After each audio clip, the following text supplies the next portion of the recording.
মে মাসের মাঝামাঝি সময় সৌদি আরব সফরে যাচ্ছেন যুক্তরাষ্ট্রের প্রেসিডেন্ট ডোনাল্ড ট্রাম্প। এ সময় তিনি কাতার ও সংযুক্ত আরব আমিরাতেও সফর করবেন।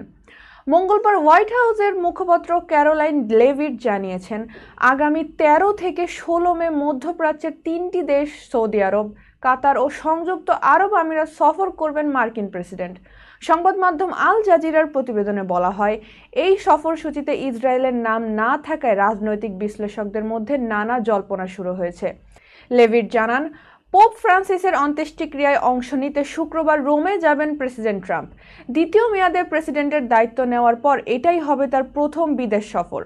সূত্র জানায়, মে মাসে ট্রাম্পের মধ্যপ্রাচ্য সফর নিছক আনুষ্ঠানিকতা নয়, বরং যুক্তরাষ্ট্রের পূর্ব নির্দেশনা।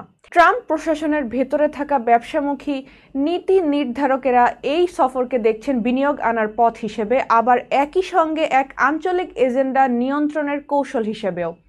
উপসাগরীয় রাষ্ট্রগুলোর সঙ্গে ওয়াশিংটনের এই ঘনিষ্ঠতা কেবল নিরাপত্তার জন্য নয়, জ্বালানি বাজারে স্থিতিশীলতা, উচ্চ প্রযুক্তি খাতে অংশীদারিত্ব গড়ার এবং প্রতিরক্ষা খাতে যৌথ সহযোগিতার ভিত্তি তৈরি করাও এই পরিকল্পনার অংশ।